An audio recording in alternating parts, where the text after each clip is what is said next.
ছোট্ট শহর। শহরের শেষ মাথায় একটু ফাঁকা ফাঁকা জায়গা, যেখানে ছিল একটা ঘোড়ার আস্তাবল। একটা ঘোড়া থাকতো সেই আস্তাবলে। ঘোড়াটার ছিল একটা সহিস। সে ঘোড়াটার দেখভাল করত, দানা ভুসি খাওয়াতো, খালের ধারে নিয়ে গিয়ে স্নান করাতো, জল খাওয়াতো, ফাঁকা মাঠে ভোরবেলায় নিয়ে গিয়ে লাগাম ধরে হাঁটাতো, কখনো কখনো ছোটাতো। আরও কাজ ছিল সহিসের। ঘোড়াটাকে নিয়মিত দলাই মালাই করতে হতো তাকে। কিন্তু সহিসটা ছিল মহাচোর, বড্ড খারাপ স্বভাব ছিল তার। নিয়মিতই সে ঘোড়াটার খাবারে খাবলা মারত।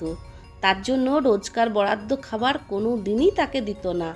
রোজই তার একটা বড় অংশ সরিয়ে রাখত, আর সেটা সোজা পাচার করত বাজারে। বাজারে তা বেচে বেশ দুটো পয়সা কামাই হতো তার। মালিকের চোখে ধুলো দিয়ে ঘোড়ার খাবার চুরির কাজটা সহিস করে যেত রোজ দিনই। এদিকে ঘোড়াটার খাবারে রোজ টান পড়ায় টান পড়তো তার পেটেও। আধপেটা খেয়ে খেয়ে দিনে দিনে দুর্বল হয়ে পড়েছিল সে। এখন গাড়ি নিয়ে ছুটতে গেলে কেমন মাথা ঘোরে, মনে হয় পথঘাট কেমন যেন দুলছে তার চারপাশে।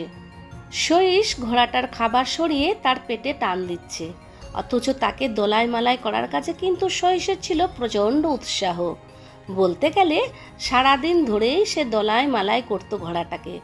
পেটে ঠিক মতো দানা পানি নেই, শরীর দুর্বল, মেজাজ খারাপ, তার উপর দোলাই মালাইয়ের দাপট।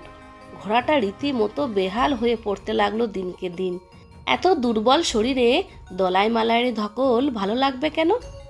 একদিন আর থাকতে না পেরে ঘোড়াটা সহিসকে বলেই বসলো, সহিস ভায়া, আমাকে সুস্থ সবল রাখার যখন তোমার এতই তাগিদ, তখন একটা কাজ করো না, দলাই মালায় খানিকটা কমিয়ে বরং খাবারটা খানিকটা বাড়িয়ে দাও।